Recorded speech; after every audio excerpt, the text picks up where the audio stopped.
چوارەمین کۆنگرەی یەکێتی نیشتیمانی کوردستان کاتژمێر 11/12/2019 دەستی پێکرد و دەستەیەک لە دادوەرانی سەرۆکایەتی دادگای تۆهێڵچوونەوەی ناوچەی سلێمانی کە پێک هات بوون لە دادوەران بەڕێزان کامەران حەسەن فەرەج و ئەحمەد حەجیدار و عومەر ئەحمەد محەممەد و ئاوات عومەر قادر بە مەبەستی سەرپەرشتیکردنی هەڵبژاردننی 121 ئەندامی ئەنجومەنی گشتی یەکێتی نیشتیمانی کوردستان. لە کۆتایی کۆنگرەدا پرۆسەی دەنگدان لەژێر سەرپەرشتی لیژنەکەمان دەستی پێکرد و دوای دەنگدانی ئەندامانی کۆنگرەی چوارەم بۆ بەربژێرەکان پرۆسەکە بە سەرکەوتووی کۆتایی پێهات و دەست کرا بە هەژمارکردن و جیاکردنەوەی دەنگەکان بە پێی سنووری بازنەکانی هەر مەڵبەندێک. چەند کاندیدێک سەرکەوتنیان بەدەست هێنا. ئێمە وەک لژنەی دادوەری سەرپەرشتیان لە ئەنجامدانی پرۆسەی هەڵبژاردن لە کۆنگرەی چوارەمی یەکێتی نیشتیمانی کوردستان کە لە هەم چوار ڕۆژی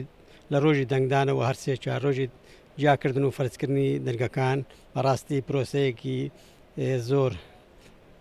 ناجح بوو، زۆر ڕێگوپێک و بە شێوەیەکی یاسایی بەڕێوە چوو و ئەمەش و ئەم ئەنجامش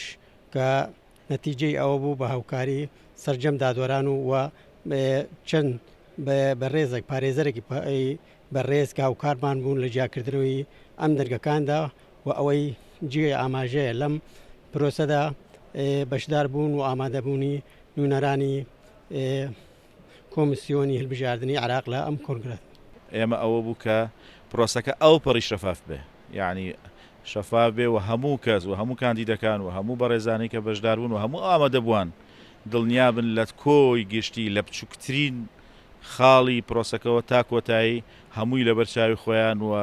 یەکەم جاریشە طبعاً هەموو پرۆسەکە لە بەرچاوی کامێراش جگە لە چاوی خۆیان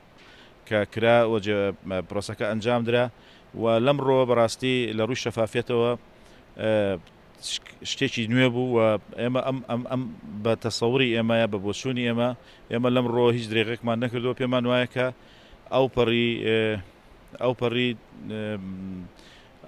ئەو لایەنەمان پیشانداوە کە پرۆسەکە زۆر شەفاف بوو و هیچ لەو ڕۆ هیچ کەم و کوڕێک یاخود درێغێکی نەبووە. کێ بە ئێمە سپێدرا بوو وەکو لیژنەیەکی یاسایی پێکات بوو لە چوار دادوەر. ئەم چوار دادوەرە ئەرکیان سەرپەرشتیکردنی کۆتا قۆناغی کۆنگرەی چوارەم یەکێتی نیشتیمانی کوردستان بوو، ئەویش بە مەبەستی هەڵبژاردننی 121 ئەندام بۆ سەرکردایەتی یەکێتی نیشتیمانی کوردستان. پرۆسەکە بە شێوازێکی دیموکراسیانە ئەنجام درا و ئێمە لە ڕووی یاساییەوە سەرپەرشتیمان کرد و سەرپەرشتیمان کرد لە چۆنیەتی ئەنجامدانی پرۆسەی دەنگدانەکە و دواتریش جیاکردنەوەی دەنگەکان و بەشکردنی دەنگەکان بەسەر هەر یەک لەو کاندیدانەی کە دیاری کرابوون کە ژمارەیان 121 کاندیدا کە ئەمانە ئەڕۆنە سەرکردایەتی گشتی یەکێتی نیشتیمانی کوردستان.